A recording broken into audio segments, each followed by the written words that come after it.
Hello students, welcome back to the online classes of physics. This is your Naima Miss back again with the refraction of light. So in our previous class we have learned about the diffraction of light and what is refraction, the change of direction of light passing from one transparent medium to the another is called as refraction of light. Always remember, refraction take place only in the transparent medium. Yes, and reflection take place when there is an opaque medium. Okay, transparent medium means when the light can pass through it. Okay, and opaque means when the light cannot pass through the medium, then it is called as opaque medium, right? Then what is the cause of refraction? How the refraction is taking place? The refraction is causing because there is a change in the speed of light. When the ray, suppose this is a medium, and when the light is falling on the surface of this medium, and this is your normal, and when the light is falling on the surface, this is your incident ray. When it is passing through this medium, its direction changes. Its direction changes because there is a change in the speed of light. Suppose when the speed of light in vacuum or air, it is how much? 3 into 10 to the power meters, 10 to the power 8 meters per second. This is the speed of light in air. When there is a change in this speed of light, then it is causing the change in direction of the light ray. So this is called as the refraction. Yes, we have already learnt in our previous class. So we have few examples, that is like the bottom of the swimming pool. When we see from the bottom of the swimming pool, from outside the swimming pool, if we stand at the ends of the swimming pool and you see through the water, you see that the end of the swimming pool appears higher. Yes, it appears higher.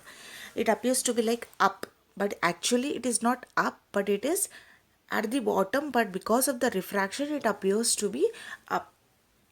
If we see the pencil also, in the pencil in the glass of water, okay, when we see this, what do you observe?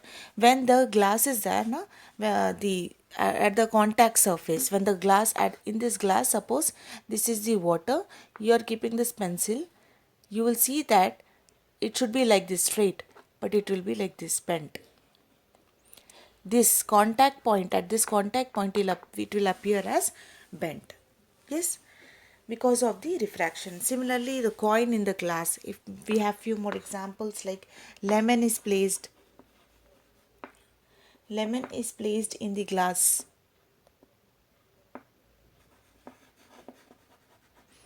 of water, or simply if you keep glass the in glass, if you simply keep the lemon, it appears to be like bigger. And if you see the letters of book, simply you take the mirror or the glass and keep on the book, you'll see that the letters appear to be a little big. Why? Because of the refraction. So the next topic is lateral displacement. What is lateral displacement? So when we are learning about suppose we are taking a glass slab. Okay, we are taking a glass slab.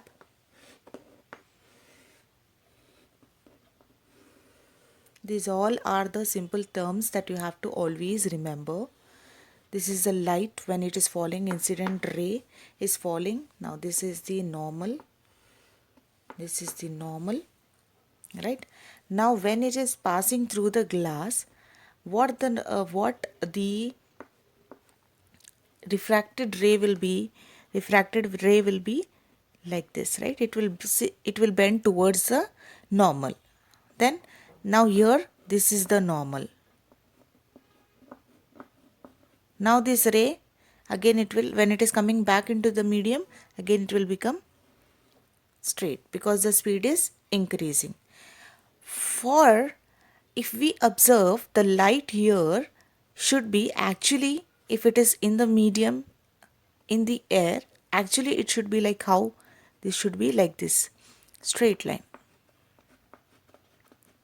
Yes, isn't? This should be a straight line. So whatever this distance between the actual must be the ray, that is the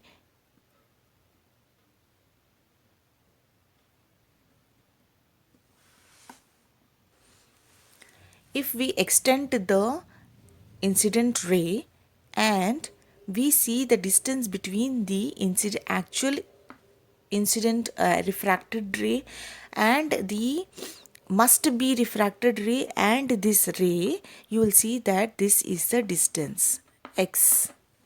Okay, this x is nothing but lateral displacement.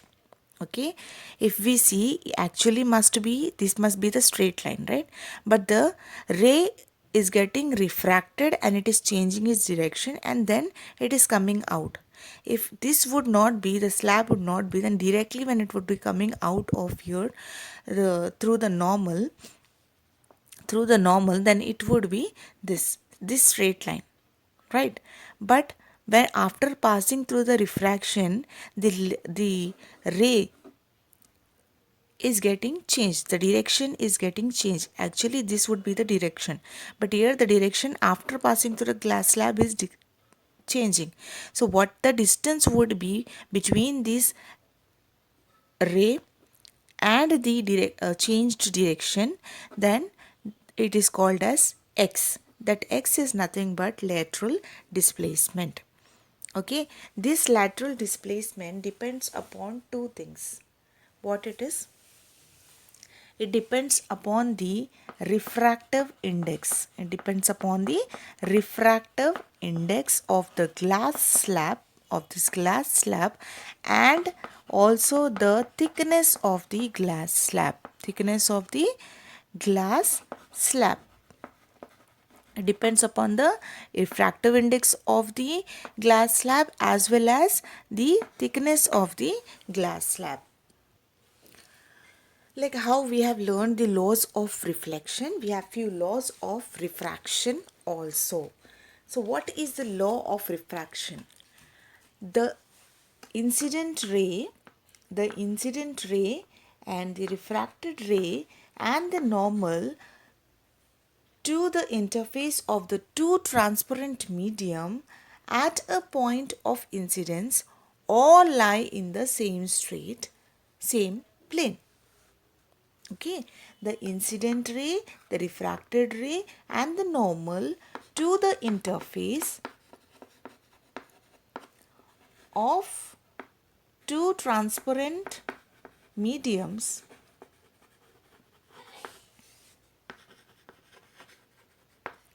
at the point of incident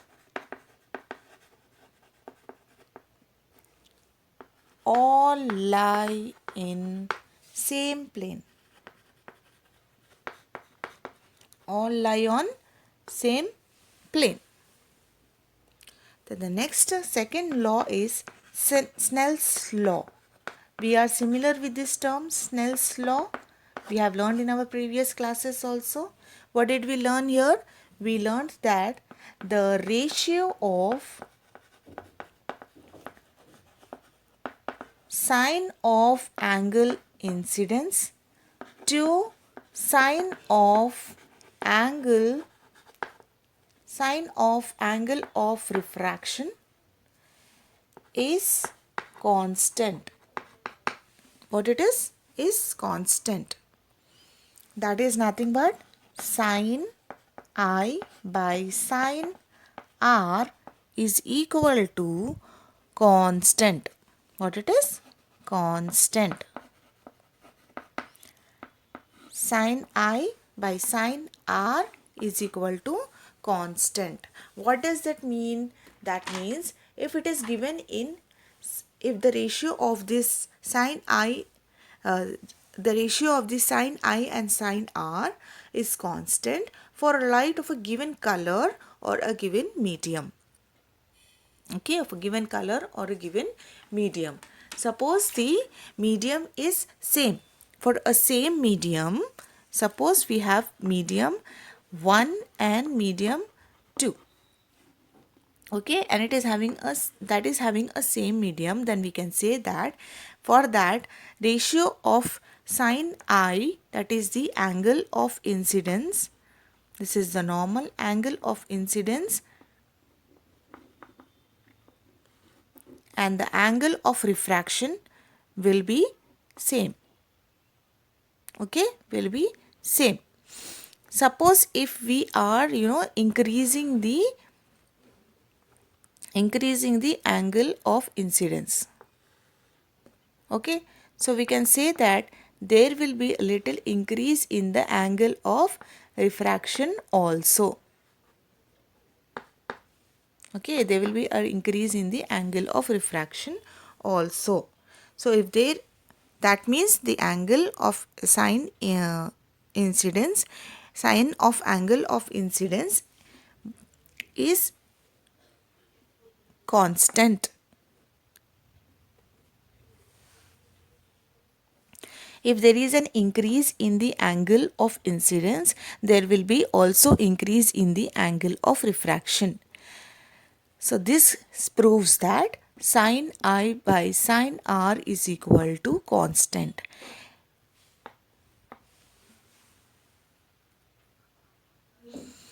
Then how is refractive index given? Refractive index is nothing but the ratio of light in a given pair of medium. Okay, the ratio of speed of light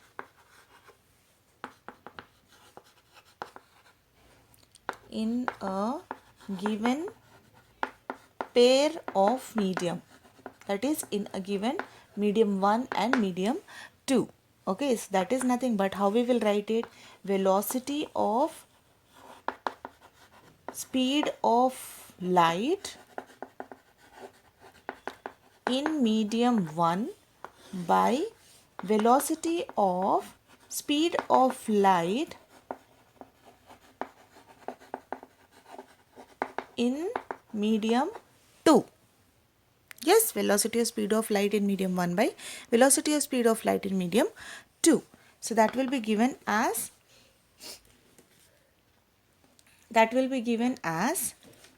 V1, that is we are taking velocity of speed of light in medium 1 as V1 and velocity of speed of light by in medium 2 is V2.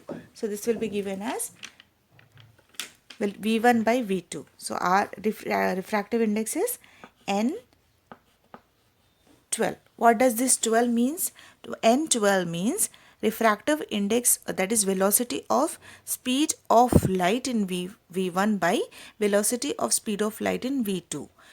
If we want to know the ratio of, that is opposite, V2 by V1, that means N12 is equal N21 is equal to V2 by V1. That means velocity, we are finding the ratio of velocity of speed of light by the velocity of speed of light in medium 1. Okay, in medium 2 by medium 1. Now, absolute refractive index. We have learned about refractive index. That is nothing but velocity of light in medium 1 by medium 2. Now, what is absolute refractive index? Absolute refractive index is nothing but refractive index of a medium. Refractive index of a medium with respect to vacuum or air. Okay, with respect to vacuum or air. So that will be given as N is equal to C by V, where C is the this one. C is the velocity of air. So how much is the speed of air? I said velocity of light in air. Sorry. C is the nothing but C is equal to speed of light in air. So how much it is? 3 into 10 to the power 8 meters per second. Right? So now we know the C. V is nothing but the speed of light of another medium. Okay.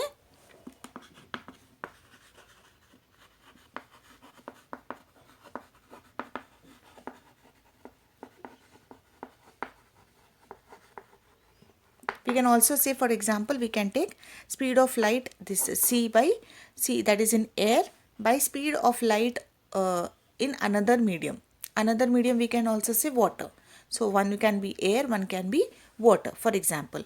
And it can also be, for example, air and glass. Okay, so here the absolute refractive index is nothing but, you remember this, this is the C is C by V. Absolute refractive index is nothing but C by V. The diamond has the highest refractive index, and the refractive index of diamond is nothing but 2.42. 2.42 is the refractive index of the diamond. Now, optically denser medium is, what is optically denser medium? What is optically rarer medium? We have already learnt in our previous class. Of denser medium means only out of two medium, the medium of higher value of refractive index is denser medium. So optically denser medium is nothing but, out of two medium, the medium with higher refractive index is called as denser medium, optically denser medium. And the optically rarer medium is nothing but, out of the two medium, the medium with lower refractive index is called as the optically rarer medium.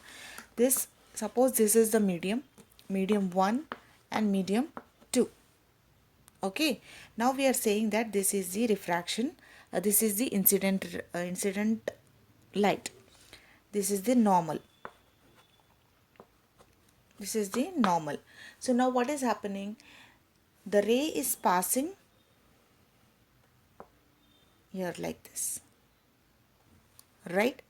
So that means when the refractive index is lower, yes, then it is called as, this is called as the rarer medium, this is called as the denser medium. Suppose the refractive index is more, then this will become the denser medium and this will become the rarer medium. Always remember, very, very, very important, always remember, if the refractive index is less than incident, okay, if the angle of refraction is less than angle of incidence, then we can say that the light is passing from the rarer medium to the denser medium. Okay, and if the refractive index is greater than incident angle, then you can say that, the angle of refraction is greater than angle of incidence, then you can say that the light is passing from the denser through to the rarer medium. Here children's, most of the students get confused, so I want you all to remember this point. This is very important, mark in your mind. Okay, this is very important. Here only everyone gets confused. Whenever you find the angle of refraction is more, angle of refraction, suppose see here, we are seeing that the angle of incidence, without seeing also you can understand. Suppose here you see that the angle of refraction is closer to the normal, so that means the angle of incidence is more when compared to the angle of refraction. So simply we can say that the light is passing from the rarer medium to the denser medium. Okay. But if you find this, when the light is passing, when the incident ray is passing and the ray coming out is a little bit away from the normal, then you can simply say that, suppose the angle of incidence is less than angle of refraction, then you can simply say that the light is passing from the denser region to the rarer region. Okay, denser medium to the rarer medium. Fine. So this is your denser medium and this is your rarer medium. That means that light is passing from the denser medium to the rarer medium. Why? Because the angle of refraction is greater than angle of incidence. This is the very important point you all have to always remember. So let us stop the class here and we'll meet in our next class. Until then, take care. Thank you. If you did not understand, kindly uh, revise the videos so that you can remember it clearly. It's very important. Thank you.